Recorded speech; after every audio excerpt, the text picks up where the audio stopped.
And welcome to another episode of the Joe Flow Sports Show.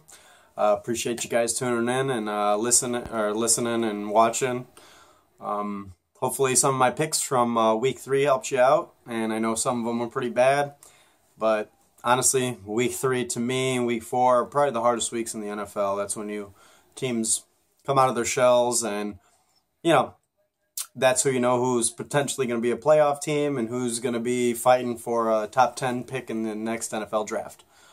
So before we get started and jump into the Bears and Green Bay Packers game and that happened Sunday, definitely want to give my condolences to a couple people, especially in the sports world and in my own personal life. First, definitely rest in peace to Arnold Palmer. One of my favorite sports is golf. I've played it my whole life. Even though I've never seen him actually play live. I've watched footage, and I thought he was just a stand-up guy and the perfect guy to be the ambassador of golf. Another one, Jose Fernandez, who tragically passed away this weekend in Miami in a boating accident. He played for the Miami Marlins. He was their ace pitcher. He was only 24 years old. Sad story coming out of Miami. Great player. So my condolences to those families.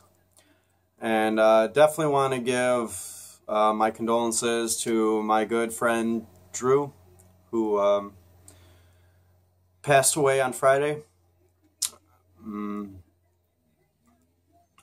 I went to middle school and high school with him. He was a great guy, always had a smile on his face, and definitely hit us hard. So, yeah, rest in peace, my brother. Hope you're in a better place, and hope whatever was bothering you, you are pain-free now, my brother. So, condolences to his family. So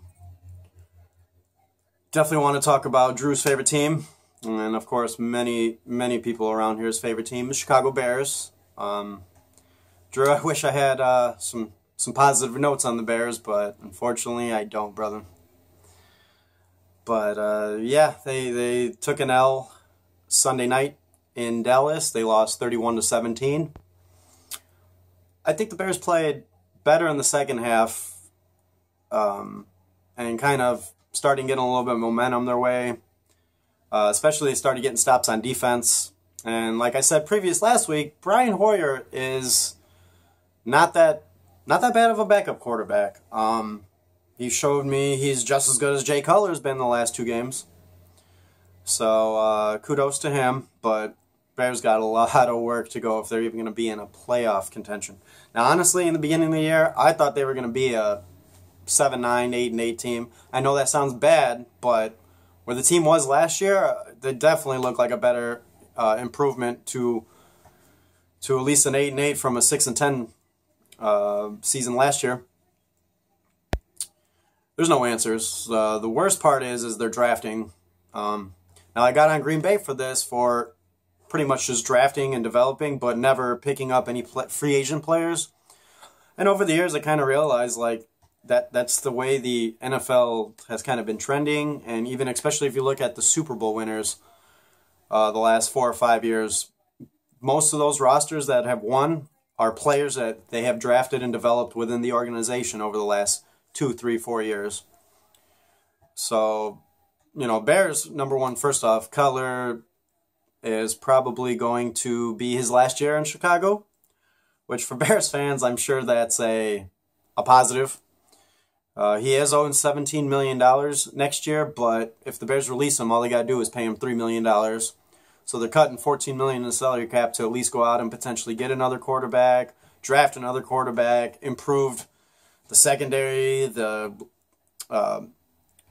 front seven, offensive line, just tons of work that the Bears have to do. So, I think it's going to be a disappointing season. We'll see what happens next game. If they lose that game to go 0-4, They're definitely going to be, it's them and Cleveland Browns fighting for the #1 pick in the draft. But that doesn't concern me any much as a Packers fan, because I know Chicago is probably going to take a stupid pick in either the first or second pick overall anyways. That's somebody that they're going to have to develop a lot longer than they hopefully or were planning on doing. You know, I heard Deshaun Kaiser's out there, Deshaun Watson's out there, Notre Dame QB and the Clemson's QB. Now, both of them are good candidates, but I still don't think they're going to make Chicago a better franchise anytime soon, because both those QBs are run first. So we'll see what happens, though. You know, I think John Fox is a garbage coach. Ryan Pace, he's young, but his true draft picks, Kevin White and Malcolm Floyd, have you know, haven't been the best picks. But we'll see. We'll see, because I know Kevin White's coming off of that injury from last year, and to me, Malcolm Floyd should be playing free safety, because he's built. He can be, to me, he reminds me of Cam Chancellor if they switch him into a free safety or a strong safety. But I don't think the Bears will do that. So, yes. We'll see what happens this week, though. They play Detroit. So, if this is a game that they can get on the board, it is Detroit at home. Definitely want to talk about the Green Bay Packers and their victory this Sunday, beating Detroit Lions 34-27. Now, the score seems like it was a lot close, but it really wasn't. We were up 31-3. I'm sorry, 31-10 going into the second half. So Aaron Rodgers shut up a lot of people, as he always normally, or as he does, I should say. Throwing 4 touchdowns and no interceptions for the game. But even though he threw 4 touchdowns in the first half, you know, Mason Crosby gave us 6 extra points there, which were big. And yeah, overall good win. You know, our defense is banged up, and we are on the bye for week 4, and then week 5, New York Giants comes into town. So hopefully we can get some of our banged up players back, healthy, and ready to roll for the rest of the season. Yeah, like I said, overall great performance. The one thing I did not like about the game, again, to me, it goes back to Mike McCarthy. We let off the gas in the second half. We let them score 24 points. Ridiculous, unacceptable. I don't know why Mike McCarthy decides to play conservative when we have a whole second half of football left.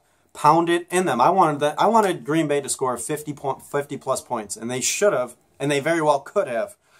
I don't know if they're trying to establish the run, which they did, because Eddie Lacy had over 100 rushing yards.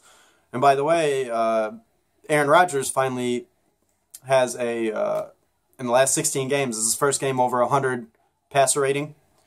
So I think he's back on track, and he's now with 2 weeks, he's going to get more time to click with the receivers. So yeah, good win by the Green Bay Packers. Yeah, just a wacky NFL week 3, as expected. You know, now like I said, you're starting to figure out which teams are coming in their own, and which teams are clearly have tons of work to do. So, yeah. Thanks again for listening to the Joe Flo Sports Show. Please subscribe, share, view the Joe Flo Sports Show. Thank you, my friends, and stay sporty.